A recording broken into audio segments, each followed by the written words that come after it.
वन्दे देवोमापतिं सुरगुरुं वन्दे जगत्कारणं वन्दे पन्नगभूषणं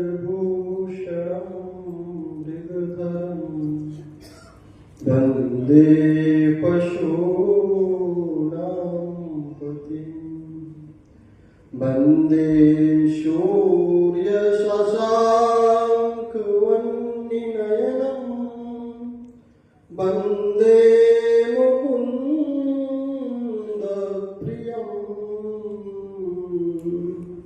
वन्दे भक्तजनाश्रयं च वरदं वन्दे शिवं शङ्करं वन्दे शिवं शङ्करम्। अखिल कोटि ब्रह्मांड नायक, परम पिता, परम शिक्षक, परम सद्गुरु, हमारे प्राणेश्वर, हृदयेश्वर, जीवन आधार शिव बाबा का कोटि कोटि कोटि धन्यवाद। बाबा के स्वागत के लिए एक बार जोरदार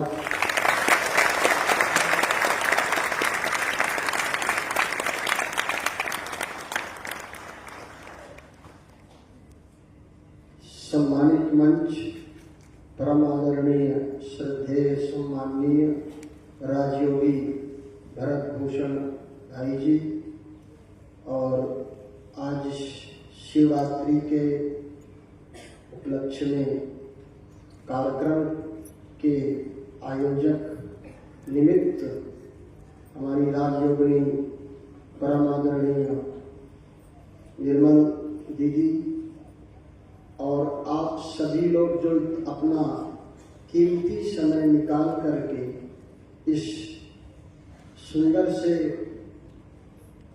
स्थान को सुशोभित करने के लिए आप लोग सब आए, आप सभी का हृदय से परमात्मा की तरफ से बहुत बहुत बहुत धन्यवाद।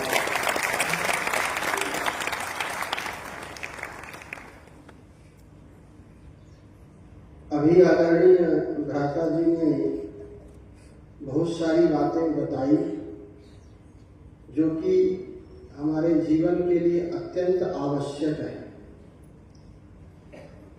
जहां तक हमारा अपना अनुभव है कि परमात्मा को वेद पढ़ करके, पुराणों को पढ़ करके, उपनिषदों को पढ़ करके, दर्शनों को पढ़ करके, शास्त्रों को पढ़ करके जाना नहीं जा सकता। ये हमारा अपना व्यक्तिगत अनुभव है। जो ये सोच रहे हैं कि हम चारों वेदों का पाठ करेंगे या चारों वेद सुनेंगे या 18 पुराणों को सुन लेंगे तो परमात्मा मिल सकता है, वो इस भ्रांति में ना रहे, वो नहीं मिलेगा। वो पागलों को मिलता है, पढ़ने वालों को कभी नहीं मिला। एक बार आदि शंकराचार्य बनारस में गंगा स्नान के लिए जा रहे थे और वो चारों तरफ वेद वेदांत का प्रचार कर रहे थे सनातन धर्म के लिए। तो वो अपने शिष्यों के साथ गंगा स्नान करने जा रहे थे। रास्ते में उनको आगे से आता हुआ एक डोम जो शमशान घाट पर शवों का अंतिम संस्कार करता है, वो आ रहा था। और जब वो सामने से आ रहा था तो उनके शिष्यों ने उसको हटाने की कोशिश की कि कहीं इसका स्पर्श ना हो जाए शंकराचार्य जी का, तो क्योंकि डोम सबसे ज्यादा अपवित्र माना जाता है समाज में। और वो डोम था कि एकदम सीधे चला रहा था शंकराचार्य जी की एकदम सामने आ रहा था। काफी रोकने के लिए कोशिश किया, वो अपना रास्ता नहीं बदला, एकदम करीब आ गया। जब करीब आ गया तो शंकराचार्य जी थोड़ा सा दुखी हुए, उनके चेहरे से ऐसा लगा कि वो नाराज है ऐसा। तो उस डोम ने कहा शंकराचार्य से, वो बहुत बड़ी बात है कि शंकराचार्य ने कहा कि उसको कि हटो रास्ते से। तो उन्होंने कहा किम तुम कौन हो, प्रश्न किया। तो शंकराचार्य ने कहा, शंकराचार्य को इतना ही उसने कहा, देखें जो व्यक्ति ज्ञानी होता है और ज्ञान के कारण उसको थोड़ा सा मिस्टेक होता है, वो जाग जाता है, तो उसने यही कहा कि क्या मेरे छू देने से तुम अशुद्ध हो जाओगे? जबकि शंकराचार्य आत्मज्ञानी थी और आत्मा का ही ज्ञान चारों तरफ वेदांत के उपनिषद के सूत्र ही सबको बता रहे थे। लेकिन जैसे उसने ये कहा कि क्या मेरे स्पर्श से आप अशुद्ध हो जाओगे, आप कौन हो, बस इतना कहना हुआ और शंकराचार्य उस डोम के चरणों में दंडाकार गिर गए, हाथ जोड़ लिया कि जो चीज मैंने किताबों को पढ़ करके नहीं जाना, लोगों को सुना करके नहीं जाना, इस डोम ने एक शब्द में मेरे सारे अज्ञानता का नाश करके मुझे ज्ञान स्वरूप बना दिया।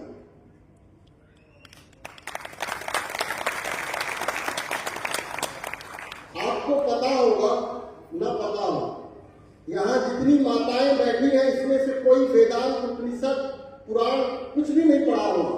कोई पढ़ा हो तो हाथ उठाए, कोई नहीं पढ़ा। लेकिन वो ये माताएं उसको जान गई हैं जो कोई साधु संत महात्मा जान समझाने के बाद भी उसको समझ में नहीं आ रहा परमात्मा क्या है। ऐसी माताएं बैठी,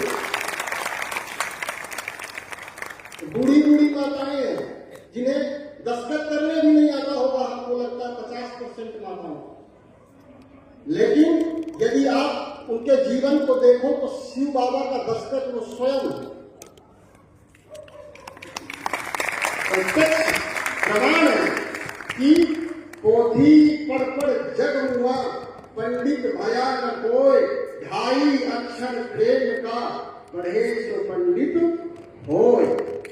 और ये उदाहरण और आपको कहीं नहीं मिलेगा, याद रखिएगा, क्योंकि कथनी और करनी दोनों एक होना ये बहुत कठिन कार्य है कि जो हम कहते हो वो हम करते हो। और यहाँ जितनी भी माताएं हैं, ये जो परमात्मा कहता है उसको ये जीवन में उतारती है। ये हम देख रहे हैं, कोई हम किसी के उसमें नहीं है कि हमको सिखाया गया कि आप ऐसा बोलो। हम जगह जगह आश्रमों में जा रहे हैं और प्रत्यक्ष अपनी आंखों से ये दृश्य देख रहे हैं और अनुभव सुन रहे हैं कि सबसे ज्यादा ये ब्रह्मा कुमारी संस्था माताओं के द्वारा ही चल रही है, बहनों के द्वारा ही चल रही है। और ये माताएं बहनें ही इस संस्था में शिव को, ये शक्तियां स्वयं शिव को प्रत्यक्ष कर रही है। मैं स्वयं जो है इस भ्रांति में था। बनारस में मैं काफी शिव की आराधना किया, काफी शिव के लिए वस्त्र का त्याग किया, अन्न का त्याग किया, बहुत कष्ट सहन किया उसको जानने के लिए कि वो कौन है। क्योंकि हमारे जितने पुराण हैं, जितने शास्त्र हैं, जितने वेदांत उपनिषद की बातें हैं, सब में कोई किसी की बात को काट रहा, कोई किसी की बात को काट रहा, सब एक मत नहीं है। आज इसका परिणाम है कि हमारे सब साधु संत आपस में लड़ रहे हैं। आप लोग देख रहे होंगे, कोई कह रहा है कृष्ण के पति कोई है, कोई कह रहा है कृष्ण किसी और के पति है, राधा किसी और की पत्नी है, कोई कह रहा है कि शंकर जी के ब्रह्मा जी के पुत्र है, कोई कह रहा नहीं नारायण जी के पुत्र है। इतनी भ्रांतियां, किंतु सत्य क्या है? कौन बताएगा कि सत्य क्या है? कैसे हम जाने कि सत्य क्या? सत्य भी निराकार परमात्मा है तो उसका कुछ तो रूप होगा, कुछ तो आकार होगा, कुछ तो उसको ध्यान करने का आधार होगा। हमारे अंदर एक बहुत पीड़ा थी, बहुत बेचैनी रहती थी कि हम वैष्णव थे और वैष्णवों के सबसे बड़े आराध्य हैं विष्णु। तो वैष्णव जो है शिव की आराधना नहीं कर सकते, उनको ये अधिकार प्राप्त नहीं है। शिव को वो अपना गुरु भाई मानते हैं, नारायण ही परमात्मा है। अब यदि आप शिव पुराण पढ़ें तो शिव से ही नारायण निकले और शिव से ही ब्रह्मा निकले। शिव सर्वम शिवमयम जगत, सब कुछ शिव में है। आप देवी भागवत पढ़ें तो सर्वम देवीमयम जगत, मतलब सब कुछ देवी से उत्पन्न हुआ है। अब आप स्वयं बताएं कि सबका पिता कौन है? जितने पुराण उतने सबके पिता। सत्य इतना सरल होते हुए भी इतना उलझ गया था हमारे मन में कि हमको लगता था कि हम करें तो करें क्या। हमारा प्रेम शिव से था, हमारा जो संप्रदाय है वो नारायण से जुड़ा था। किंतु कहते हैं ना कि यदि प्यास गहरी हो तो समुंदर चल के आ जाता। यदि ज्ञान की भूख है तो सदगुरु आपके पास आएगा, आपको जाने की जरूरत नहीं है, बस आपके अंदर प्यास होनी चाहिए, वो आपको ढूंढ लेगा, आप उसको नहीं ढूंढ सकते। लोग बात गुरु बनाते हैं, गुरु बनाते हैं, गुरु मंत्र लेते हैं। एक बार एक व्यक्ति हमसे कहा, गुरु जी हमको आपको गुरु बनाना है। हम कहे तुम गुरु बना सकते हो किसी को? मतलब तुम हमसे भी बड़े हो गए कि तुम गुरु बना दोगे किसी को? कहा हम समझ नहीं पाए। हम कहे बना वही सकता है किसी को जो पहले से बना हो। तो तुम्हें शिष्य बनना है कि गुरु बनाना है उनको? वो कंफ्यूज हो गया। हम कहे ये कहो कि हमें शिष्य बनना है, गुरु मत बनाओ, क्योंकि गुरु यदि तुम बना दिए तो तुम हमारे भी गुरु हो गए। तुम्हारे पास इतना ज्ञान है कि तुम लोगों को गुरु बना सकते हो। गुरु तो स्वयं ज्ञान की मूर्ति है। यही एकमात्र ब्रह्मा कुमारी संस्था है। इसकी प्रशंसा हमें मजबूरी में करनी पड़ती है, क्योंकि ऐसी संस्था कोई है ही नहीं। सब लोग धर्म बना रहे हैं अपना अपना। अभी हम प्रयागराज में गए थे तो वहां हमारे रामानंदाचार्य श्री रामभद्राचार्य गुरु जी हैं चित्रकूट के, तुलसी पीठाधीश्वर, बहुत बड़े उद्भट विद्वान हैं और बहुत उनके पास नेत्र नहीं है, फिर भी उनको सब कुछ कंठस्थ है। किंतु हमको ये चीज सुनकर बड़ा दुख लगा कि वो हमारे शंकराचार्य अभिमुक्तेश्वरानंद जी के कुछ बयानों का विरोध करने लगे, जबकि उन्होंने भी गलत नहीं कहा था, कोई ऐसी बात गलत नहीं कही थी। लेकिन जो कार्य दिल्ली संसद भवन में होना चाहिए वो कार्य हमारे संतों के बीच में होने लगा। राजनीति, एक दूसरे को नीचा दिखाना, अपने को श्रेष्ठ दिखाना, एक दूसरे की निंदा करना, जबकि ये सनातन धर्म में हमारे महापुरुषों को शोभा नहीं देता। आज हमारा सनातन धर्म क्यों खतरे में? हमारे कथा वक्ता हैं देवकी नंदन ठाकुर जी, हमको नाम लेने पर कोई वो नहीं, डर नहीं है और हमको इस चीज का कोई भय नहीं है। आप सनातन बोर्ड की मांग कर रहे हैं कि हमारा सनातन धर्म खतरे में, सनातन बोर्ड बनना चाहिए। लेकिन आप सभी ये बताएं कि यदि सनातन बोर्ड बन भी गया और हमारे अंदर ईमानदारी, सच्चाई, हमारे अंदर के विकार नहीं दूर हुए तो क्या सनातन बोर्ड बनने से धर्म सुरक्षित हो जाएगा? सनातन धर्म सुरक्षित तब होगा जब हम सब लोग परमात्मा के बताए हुए नियम के अनुसार जीवन जीने लगे। तो सनातन बोर्ड बनाने की कोई जरूरत ही नहीं है। सारा देश हमारा विश्व गुरु बन जाएगा। एक कानूनी कार्यवाही से कोई बोर्ड बन भी गया और आज हम देख रहे हैं पंजाब सबसे ज्यादा नशा करने वालों राज्यों में नंबर 1 है। पूरे चीजों का आदान प्रदान पंजाब हरियाणा के लोग कर रहे हैं, जहां तक हमारी जानकारी। अब यहां सनातन बोर्ड क्या करेगा? नशा मुक्त कर सकता है किसी को, क्रोध मुक्त कर सकता है सनातन बोर्ड। किसी के अंदर काम वासना भरी है, क्या सनातन बोर्ड काम वासना से बाहर निकाल देगा हमको? कौन निकालेगा? ये बहने हमारी निःशुल्क दिन रात, जैसे भाई जी ने कहा ना कि घुंघरू बांध करके जैसे मीरा नाच रही थी, ऐसी ये हमारी बहनें शिव बाबा का ज्ञान देने के लिए गली गली, मोहल्ले मोहल्ले, घर घर जाकर के उसके नाम का अलग जगा रही है। हम लोगों का कर्तव्य है ये। 4 करोड़ सन्यासी हैं भारत में, याद रखना, 4 करोड़ सन्यासी। और सन्यासियों का कर्म ये काम है, क्योंकि सबसे ज्यादा सम्मान कौन पा रहा है? महात्मा लोग पा रहे हैं।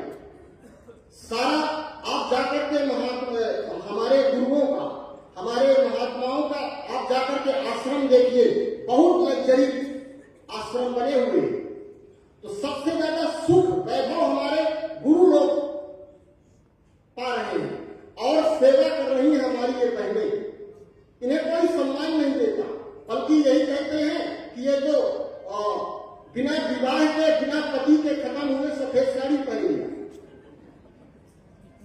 बहुत सारे जगहों में सफेद वस्त्र को बहुत अशुभ मानते हैं लोग, वो भी नारी यदि सफेद वस्त्र पहन ले तो बहुत खतरा। कोई लोग तो अपने घर में नहीं घुसने देते। क्यों? क्या कर रही हैं ये लोग? कोई गलत कार्य तो नहीं कर रही हैं। आपके अंदर की बुराइयों को, विकारों को दूर करने का काम कर रही हैं। आपको तो इनको शंकराचार्य से भी ज्यादा सम्मान करना चाहिए। शंकराचार्य आपको घर नहीं आ सकते। यदि यहाँ पर शंकराचार्य जी आ जाए तो ही आपके लिए बहुत बड़ा सौभाग्य है। वो घर आपके पहुंचे ये कतई संभव नहीं है। जबकि जो गुरु होता है, सदगुरु होता है, वो वैद्य है, डॉक्टर है। और डॉक्टर जब मरीज चलने लायक नहीं होता तो डॉक्टर को घर जाना पड़ता है। और ये सब डॉक्टर हैं, जितने सफेद कोट डॉक्टर पहनता है ना, ये सब सफेद कोट पहना दिया इनको शिव बाबा ने। और ये सब डॉक्टर मरीजों को देखने घर घर जा रहे हैं। मैं तो यही मानता हूं कि सबसे बड़े महात्मा, संत कहिए, इनको शंकराचार्य कहिए, चाहे इनको जगत गुरु कहिए, यही लोग असली काम कर रहे हैं। हम लोग तो केवल बैठ करके एक दूसरे की निंदा, वो महात्मा जी को ऐसा नहीं कहना चाहिए, उनको वैसा नहीं कहना चाहिए, यही कार्य में हम लोग लगे हुए। हमारे सारी टीम यही काम में लगी हुई, साधु भी, संत भी, सब लोग यही सेवा में लगे हुए। ये बोर्ड बन जाए, वो बोर्ड बन जाए, पूरी मानवता का पतन हो रहा, दिन रात नीचे गिर रहे हैं लोग। इसकी किसी को चिंता नहीं है। इन्हीं को चिंता है, बेचारी माताएं, इन्हीं को चिंता है। ये आए दिन प्रोग्राम, सर्वधर्म सम्मेलन, न जाने कितने प्रोग्राम, 20 विंग्स बने हैं। भाई जी ने बताया कि हर विभाग के लिए अलग अलग विंग बने हैं। युवाओं के लिए, महिलाओं के लिए, डॉक्टरों के लिए, वकीलों के लिए, पुलिस वालों के लिए, आर्मी वालों के लिए, सबके लिए सेवा में लगे हुए हैं ये बहनें। और ये कोई अतिशयोक्ति नहीं है। आप लोग जाएं और स्वयं देखें। इसमें कोई कहने की हमारी बात नहीं है। हमने देखा है, हमने अनुभव किया है, तब ये बात इस मंच से कह सकते हैं। चाहे हमारे सामने पूरे न्यूज चैनल वाले आ जाएं तो भी हम सत्य कहने से नहीं डरेंगे।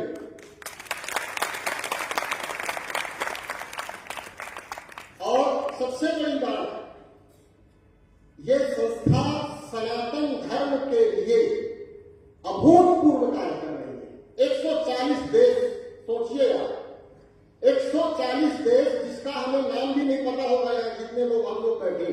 140 देश कितने होंगे? टोटल 200 देशों में, 140 देशों में इन्होंने भारत की संस्कृति, भारत के सनातन धर्म का झंडा गाड़ दिया।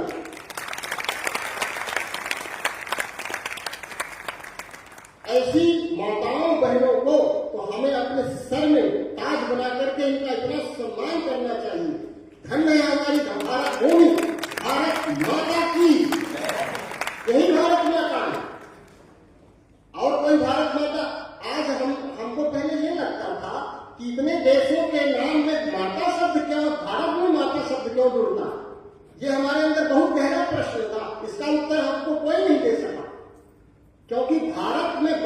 विक्रम भी नारा लगाते हैं, अब माता भी, कोई अमेरिका माता, इंग्लैंड माता, आज तक हमने नहीं सुना। भारत को माता क्यों कहते हैं? जबकि यहाँ नारियों का अपमान भी बहुत हुआ है।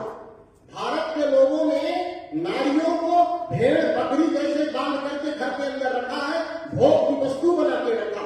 परमात्मा जब अवतरित हुआ, उसने इस सारी बेड़ियों को तोड़ दिया और ये नारी शक्ति पूरे विश्व में अपना डंका बजा रही है। उसको इन्हीं के लिए आना पड़ा, याद रखना। भगवान पुरुषों के लिए नहीं आया। पुरुष भले इनके साथ जुड़ करके अपना कल्याण कर रहे हैं, विशेष करके परमात्मा इन्हीं के दुख दर्द को देख करके, इन्हीं की पीड़ा को सुन करके, वो न दिखने वाला परमात्मा इस ब्रह्मा के तन पे अवतरित होकर के विश्व को विश्व गुरु बनाने, धरती को स्वर्ग बनाने आया। और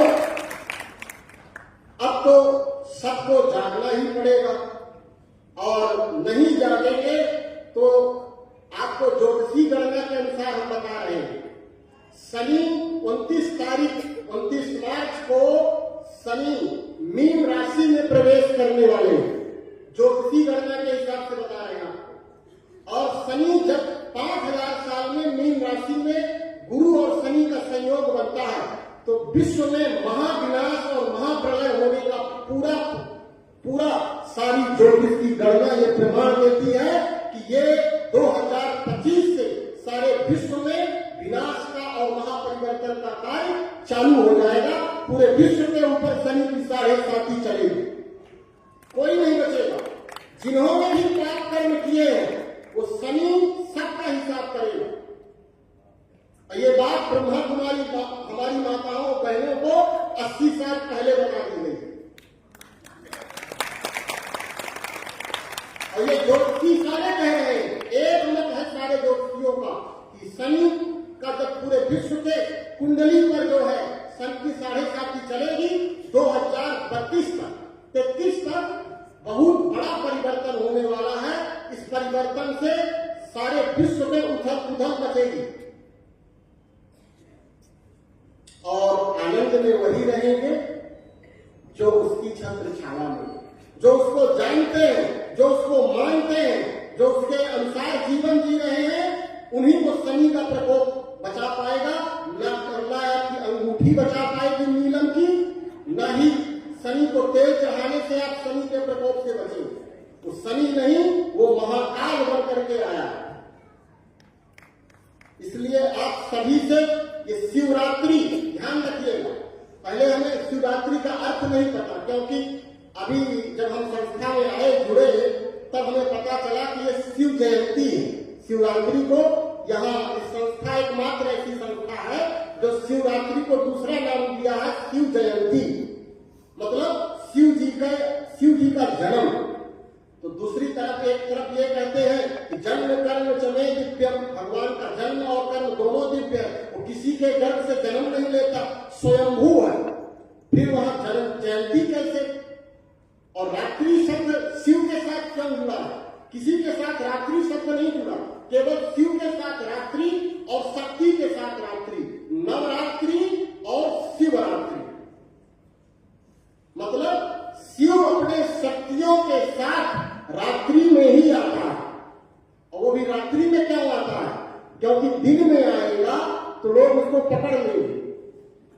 रात्रि में चुपके से आता है और चुपके से आकर के धीरे धीरे धीरे अपने इस विराट जाल को फैलाते हुए, अभी तो ये छोटा सा सागर है, आप कभी डायमंड हाल माउंट आबू में जाएं और ऊपर से खड़े होकर के देखें, जब 25,000 लोग एक हाल में बैठे हैं तो आपको लगेगा कि लगता है स्वयं सागर यहीं पर उतर आया। सौभाग्य हमें मिला है।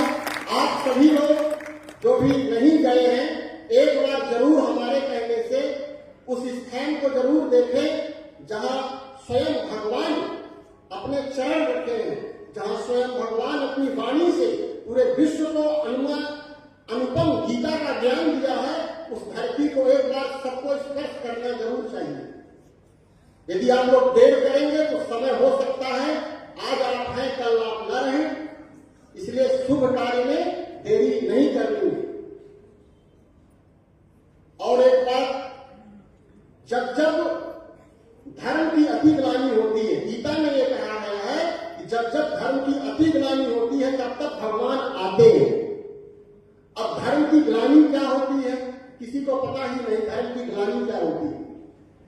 लोग बात यही समझते हैं कि जब मनुष्य एकदम 2 फुट का हो जाएगा और वो एक छोटे से चकौड़े के पेड़ के नीचे बैठने लगेगा, तब वो धर्म की ग्लानि आएगी, तब सृष्टि का विनाश होगा। एकदम गलत। इसको चिंतन करें। लिखे हुए शब्दों में जो हमारे भारत में हमारे कलयुग की आयु है वो 4,32,000 बताई गई है। बस इसी शब्द के कारण सभी लोग गहरी नींद में सोए हुए हैं। बहुत लोग जाग गए हैं, बहुत लोग सोए हुए हैं कि अभी तो 5,000 साल बीते हैं, अभी तो कुछ भी नहीं हुआ। लेकिन हम आपसे बताते हैं, हमने शास्त्रों को पढ़ा है, पुराणों को पढ़ा है, वेदों को पढ़ा है और वर्तमान में इस समय क्लाइमेट चेंज को देख रहे हैं चारों तरफ। यहाँ जितने लोग बैठे हैं सारे लोग विश्व को देख रहे हैं कि किस तरह सारी प्रकृति उथल पुथल कर रही है। चारों तरफ अर्थक्वेक आ रहे हैं, सुनामी आ रही है, विश्व युद्ध की पूरी तैयारी चल रही है, मतलब हाहाकार मचा हुआ है। फिर भी हम सोए हुए हैं कि नहीं, अभी तो 4 लाख में 5,000 ही बीते।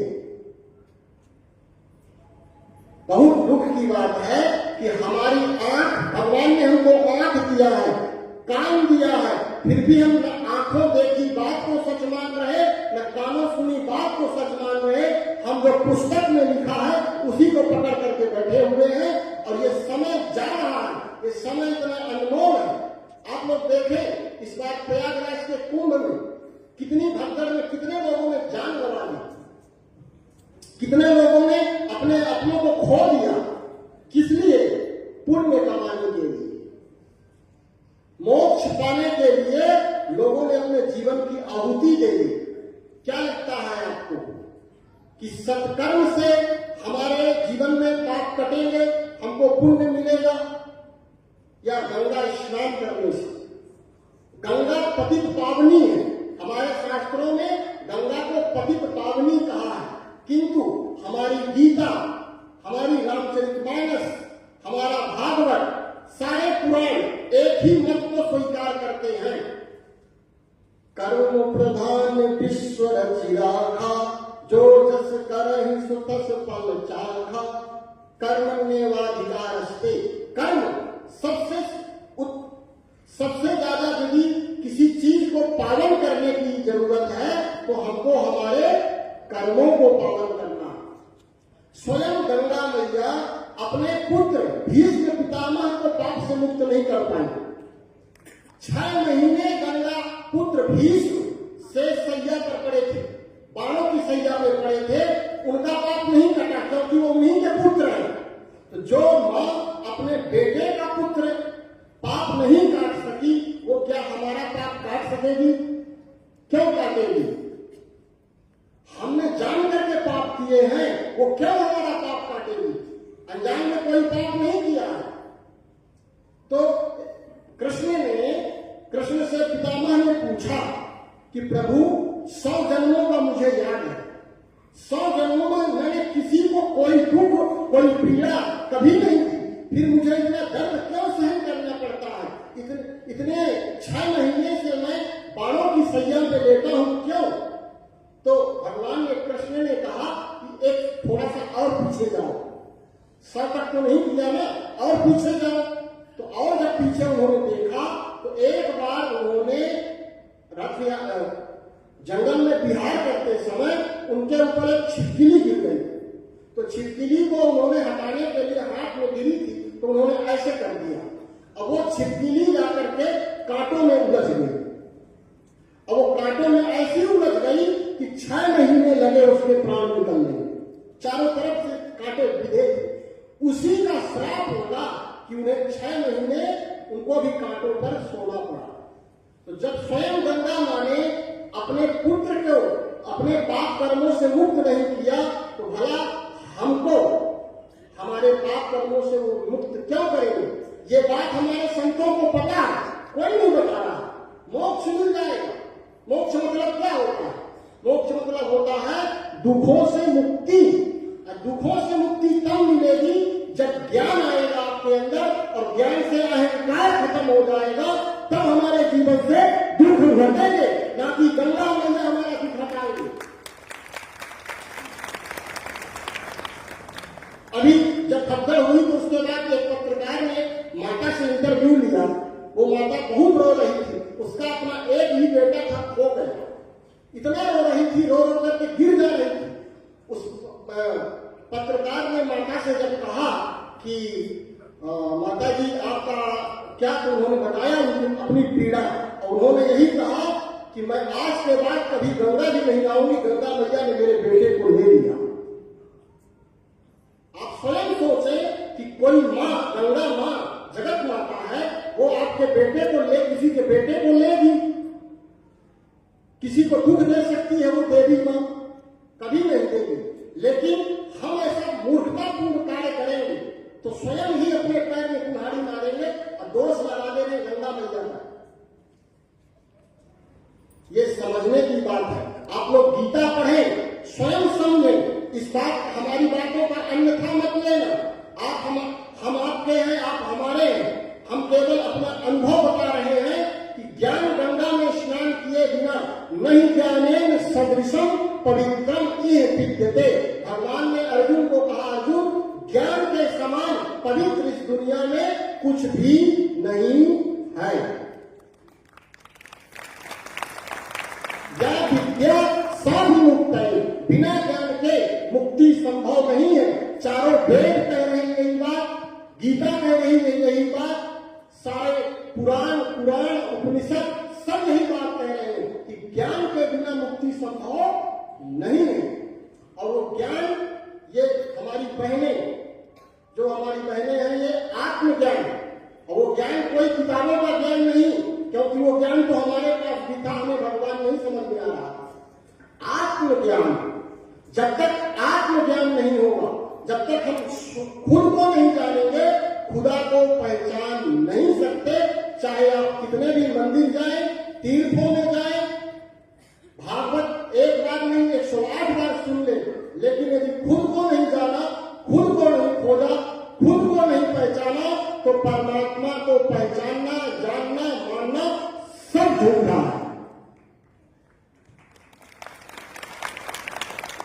और आप लोगों का बहुत बड़ा सौभाग्य है, करनाल के निवासियों का, भाई बहनों का, कि कोई किसी को बुलाता है, तो कोई महापुरुष को बुलाता है तो उसको बहुत खर्चा करना पड़ता है। यदि आपको किसी प्राइम मिनिस्टर, सीएम, डीएम किसी को भी बुलाना होता है तो बहुत खर्चा से आयोजन बनाना पड़ता है। और ये सबके बस की बात भी नहीं है, गरीब लोग ऐसा नहीं कर सकते। ये आयोजन भी जो किया गया है, इसमें भी बहुत अर्थ का योगदान लोगों ने दिया होगा, तब ये आयोजन हुआ है। और इस आयोजन से इनको क्या मिलने वाला है माताओं को? यदि कोई नेता को कोई बुलाता भी है तो नेता उसमें जो है कुछ मोटा डोनेशन देते हैं और कोई अवार्ड देते हैं, फोटो निकलती है अखबार में, टीवी में, उससे उनका नाम होता है। लेकिन ये बहनों ने अपना एक एक रुपया जोड़ करके ये कार्यक्रम कराया है। इनको क्या मिलेगा? इनको कुछ नहीं मिलेगा। इनको एक ही चीज मिलेगी, परमात्मा से शाबाशी मिलेगी, परमात्मा से इनको गॉड गिफ्ट मिलेगा। लेकिन आप लोग क्या देंगे? ये केवल सेवा कर रहे हैं हम सबकी। तो हम लोगों का यही कर्तव्य है कि इनकी सेवा में केवल एक ही योगदान दे, ज्यादा से ज्यादा लोगों का दुख दूर करने के लिए लोगों को इनके पास भेजें। जहां तक ये जा सकती हैं ये जा रही हैं, लेकिन कई ऐसे स्थान है जहां तक इनको जाने नहीं दिया जाता। समाज में ऐसी कुरीतियां बनी है नारी के साथ, अभी भी लोगों को समझ में नहीं आ रहा। तो आप लोग ज्यादा से ज्यादा जीवन का कल्याण करें लोगों को, और लोगों को हॉस्पिटल है इनका जगह जगह, जिनको ये सेंटर कहते हैं हम उसको हॉस्पिटल कहते हैं, क्योंकि मन का इलाज यही लोग करते हैं, है ना। तो आप लोग बहुत कि हमारी ये दीदियां, हमारी ये माताएं, ये बहनें, आप लोग इनसे जुड़े हुए हैं। आज नहीं तो कल, देर है अंधेर नहीं, आप लोग भी परमात्मा के करीब धीरे धीरे आ जाएंगे।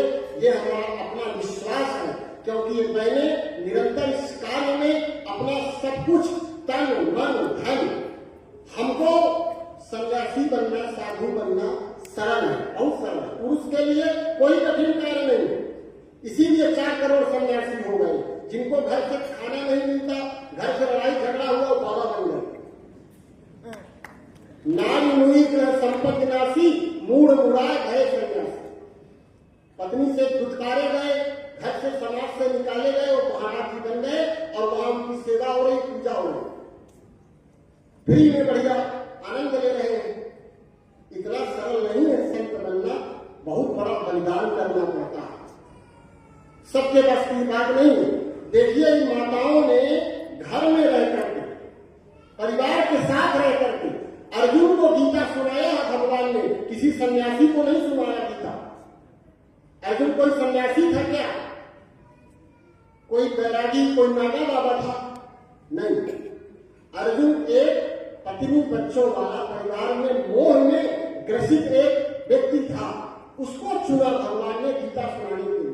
यह एग्जाम्पल है कि भगवान का ज्ञान का अधिकारी वही है जो विकारों में ग्रसित है, जो पवित्र है, जिसके पास कोई माया ही नहीं है, उसको ज्ञान की क्या जरूरत है?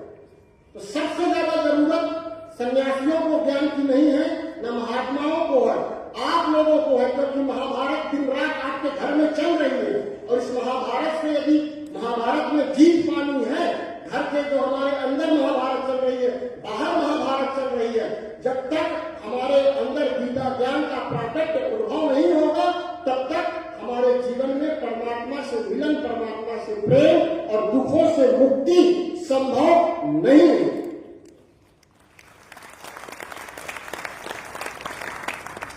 बहुत सारे लोगों का ये मानना है कि ये सारा आध्यात्मिक काम साधु संत महात्माओं के लिए रिजर्व है, हम लोग थोड़ी करेंगे। हम लोग तो इसी तरह घर गृहस्थ में रहते हुए पाप कर्म करें, कोई बात नहीं, चलेगा नहीं। आप लोगों के लिए आध्यात्म सबसे अनिवार्य है, और इस समय तो और अनिवार्य है। भोजन इतना जरूरी नहीं जितना आत्मा परमात्मा के लिए प्यासी है।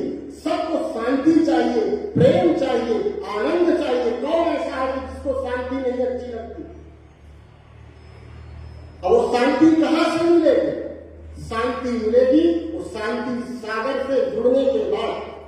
प्रेम कहां से मिलेगा? वो प्रेम का सागर है, वो दया का सागर है, करुणा का सागर है, क्षमा का सागर है। जब तक उसको जानेंगे नहीं, इस मन को तृप्ति मिल नहीं सकती, इस मन को विश्राम नहीं मिल सकता जब तक आत्मा परमात्मा से मिलन न कर लेगी।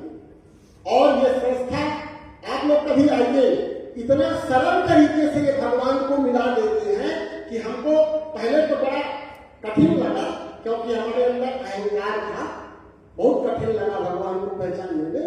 लेकिन जब समझ में आ गई बात, तब ऐसा लग रहा है कि बताइए इतनी सरल सी बात समझने में इतना कठिन। तो आप लोग भी कोशिश करें एक बार कि समझें कि ये लोग कराते क्या है 7 दिन में। 7 दिन का कोर्स होता है लोगों का, तो समय निकाले आए और देखें कि ये बहनें 7 दिन में आखिर कैसे भगवान से आपको मिला देंगी। ये सुनने की बात नहीं है, ये समझने की बात है। और जो समझ गया, जो जाग गया, वो प्राप्त कर लिया परमात्मा। ज्यादा समय अब हम नहीं लेंगे। और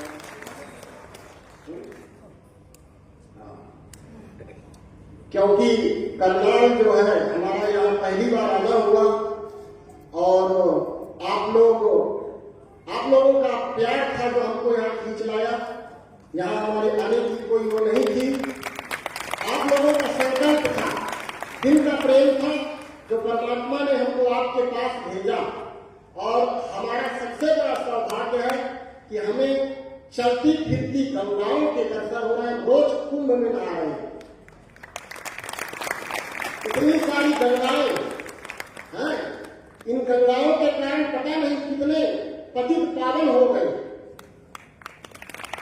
ऐसी हमारी गंगाएं माताएं जिनको हमारे दिल से इनका चरण छू करके वंदन करने का मन करता है कि इनका हम कैसे महिमा गाएं। और माताओं से सबसे बड़ी बात हमको बहुत डर भी लगता था, क्योंकि नारी नरक का द्वार समाज में बताया गया। जैन धर्म में नारी के तन से मोक्ष नहीं मिल सकता, ये साफ साफ लिखा कि नारी के शरीर से किसी को मोक्ष नहीं मिल सकता। नारी को पुरुष बनना पड़ेगा तब मोक्ष मिलेगा। अब आप स्वयं सोचें कि नारी को कितना समाज ने नीचे गिरा दिया। नारी की कोई अपनी जात नहीं है, जिसके साथ उसका विवाह हो गया उसी की जाति उसको मिल रही। सबकी जाति अपनी अपनी है, हर व्यक्ति को जाति अपनी अपनी मिली है, लेकिन नारी का हमारे समाज में बहुत अपमान किया। उसको कोई जाति का नहीं रखा, जिसके पीछे उसको जोड़ दिया। वो यदि हिंदू है तो हिंदू मुस्लिम हो गई, यदि वो ब्राह्मण से शादी कर दिए तो ब्राह्मण, क्षत्रिय से शादी कर दिए तो क्षत्रिय बन गई, ईसाई से शादी कर दिए तो ईसाई बन गई। मतलब उसके पास अपना कोई रिजर्व कोटा समाज ने उसको नहीं दिया। ये दुख की बात है, लेकिन अब वो समय आ गया है कि नारी आगे जा रही है। अब पुरुष को अपने पापों का प्रायश्चित करना पड़ेगा, बदला लेगी नारी, प्रकृति है। अब सारे पुरुष इस समय नारी के बस में धीरे धीरे जा रहे हैं। ये गलत अक्षयोक्ति नहीं है, ये समय का परिवर्तन है, ये चक्र का परिवर्तन है। जो किए हो उसका दंड प्रकृति सबको देगी। आज कोई भला नारी से पूछे कोई पुरुष घर से बाहर चला जाए, नहीं कर सकता, क्योंकि नारी शिव की शक्ति है। और एक चीज बहुत बड़ी बात बता दें हम अपने अनुभव की, जैन धर्म वाले भले कुछ कहे हो, पुरुष को नारी बनना पड़ेगा परमात्मा को पाने के लिए। अब आपको ये सिद्ध करके हम बताएंगे कि कैसे। ये कहानी से हम समझाते हैं कि पुरुष को नारी क्यों बनना पड़ेगा। एक बार बौद्धिक धर्म भारत से चीन गया, बुद्ध का बहुत बड़ा भिक्षु था, बौद्धिक धर्म का। तो चीन का राजा जो थे उनका बहुत स्वागत किया, क्योंकि वो बुद्धत्व को प्राप्त कर लिए थे। तो उन्होंने कहा कि मुझे भगवान बुद्ध की एक प्रतिमा बनवानी है, आप बताएं कि बता सकते हैं क्या कि वो कैसे थे। तो हम कोई कलाकार को, मूर्तिकार को बुला करके उनकी मूर्ति बनवानी, क्योंकि देखा तो हमने है नहीं उनको। तो उनके उस भिक्षु ने कहा कि देखा तो मैं भी नहीं हूं, क्योंकि मेरे आने से बहुत साल पहले वो चले गए थे निर्वाण को। तो बोले आप उनके गुण बताइए कैसे थे वो। तो मेरा जो मूर्तिकार है वो उनकी मूर्ति बना देगा। बोले इतना बड़ा मूर्तिकार है कि केवल गुण बताएंगे और मूर्ति बना देगा। बोले हाँ, बहुत बड़ा कलाकार है, वो बना देगा, बस आप उनकी गुणों की महिमा बताएं। बोले ठीक है। उन्होंने मूर्तिकार को बुलाया और वो बुद्ध की गुणों की महिमा बताना शुरू की। तो जैसे जैसे वो बताते गए वो मूर्तिकार उनका रूप बनाता गया, और मूर्ति कैसे बन की तैयार हो गई, एक साध्वी महिला की मूर्ति बन के तैयार हो गई। सत्य बात है ये।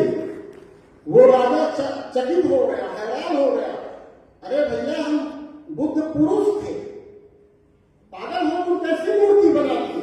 तो मूर्तिकार ने जानते हो क्या कहा, ये आदमी पुरुष हो ही नहीं सकता।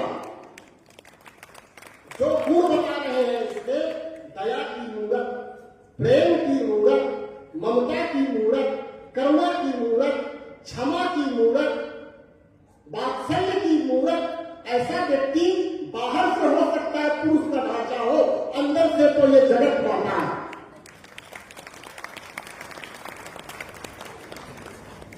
जब नारी पुरुष के अंदर ये सारे गुण आ जाएंगे, सारे स्त्रीवाचक गुण है परमात्मा की, करुणा, ममता, सब में स्त्री लिंग है, दया, क्षमा, यही तो उसकी गुण है। ये गुण जिसके अंदर आए, चाहे वो पुरुष हो, पुरुष को भी मां बनना पड़ेगा परमात्मा को पाने के लिए। बिना मां बने, मां के भाव को अंदर लाए हुए किसी व्यक्ति कोई दया नहीं कर सकता किसी के ऊपर। मां ही दयालु और ममतामयी होती, इसीलिए उसके शब्द में भी परमात्मा, और इसीलिए भारत माता कहा गया हमारे देश को।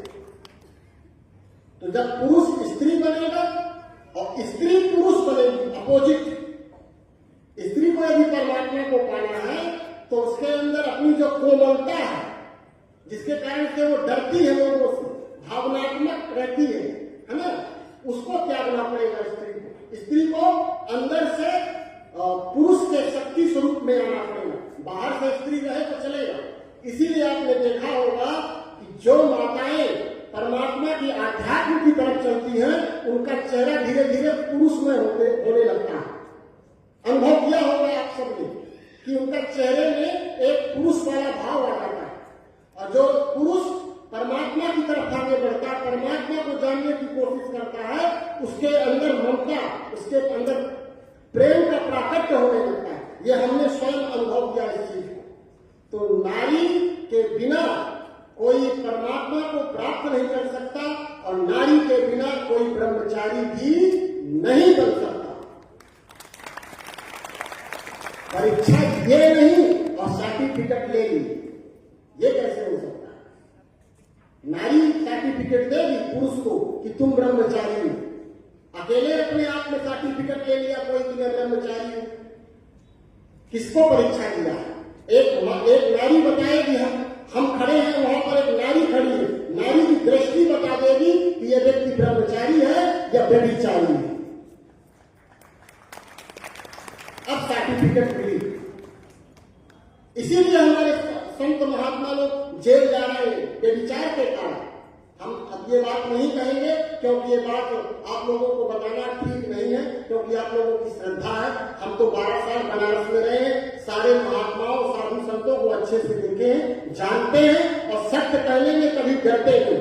चाहे हमारे विरोध में महात्मा लोग हमें कुछ भी बोले, हमारी आवाज यदि न्यूज चैनल के द्वारा, मीडिया के द्वारा बाहर भी चली जाएगी तो हम सबका सामना करने के लिए समर्थ हैं। क्योंकि जो सत्य होता है वो परेशान हो सकता है, किंतु पराजित नहीं हो सकता।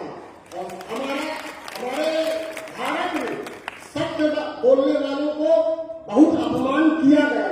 कबीर का अपमान किया गया, मीरा का अपमान किया गया, तुलसी का अपमान किया गया, क्योंकि सत्य ऐसी चीज है कि जब निकलेगी ना तो अहंकार को एकदम तलवार जैसे लगेगी। और जब तक गुरु वही है, सतगुरु वही है, जो आपके मन की बात ना बोले, जो आपके अंदर बुराइयां छिपी हैं उनको दूर करने के लिए घातक प्रहार करे, वही वास्तविक में डॉक्टर है, वही वास्तविक में गुरु है। हमें किसी से सम्मान की और वाहवाही की कोई इच्छा नहीं है। हमारे अंदर एक ही करुणा है कि हमारा भारत जो विश्व गुरु था वो वापस विश्व गुरु बने, और उसके लिए हम सबको एक के नीचे आना पड़ेगा। जब तक हम एक नहीं होंगे सब लोग, तब तक हमारा भारत विश्व गुरु नहीं बनेगा। हम लोग इतने धर्म, जाति, संप्रदाय और भाषा, देश, काल, परिस्थिति में बढ़ गए। हम एक होंगे, एक मत पर चलेंगे, एक ओर जानेंगे, तब हमारे जीवन में शांति और सुख आएगी। दो रहेगा तो द्वैत रहेगा, और जहां द्वैत है वहां दुख हमेशा बना रहेगा। इसीलिए आपने देखा होगा कि एक घर में बेटा है किसी के तो झगड़ा नहीं होता, दो बेटे हो गए तो झगड़ा शुरू। वो कहेगा उसको ज्यादा मानती है, वो कहेगा उसको ज्यादा मानती है। जिसके एक बेटा है उससे कोई झगड़े नहीं, मतलब एक को मानोगे, एक के कहने पर आप चलोगे तो जीवन में कभी दुख, कभी अशांति, कभी पीड़ा नहीं होगी।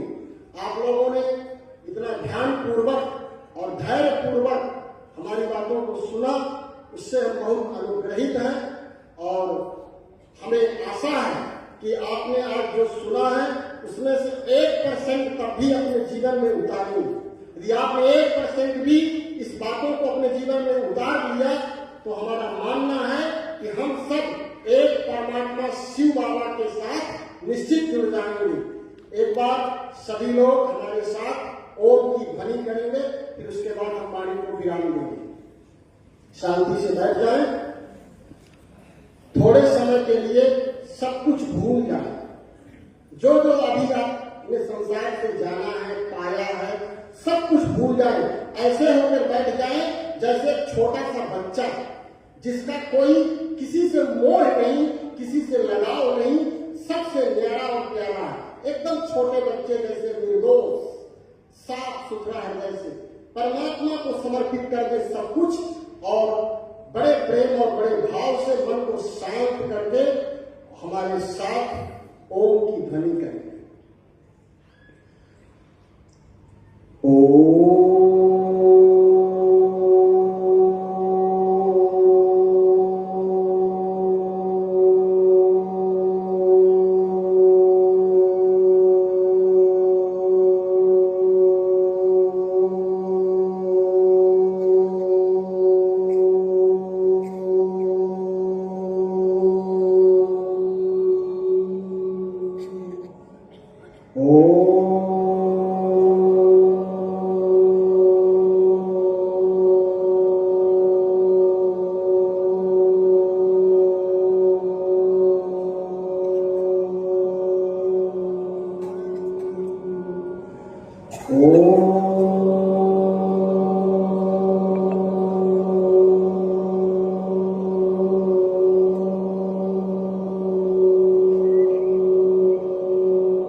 शांति शांति शांति।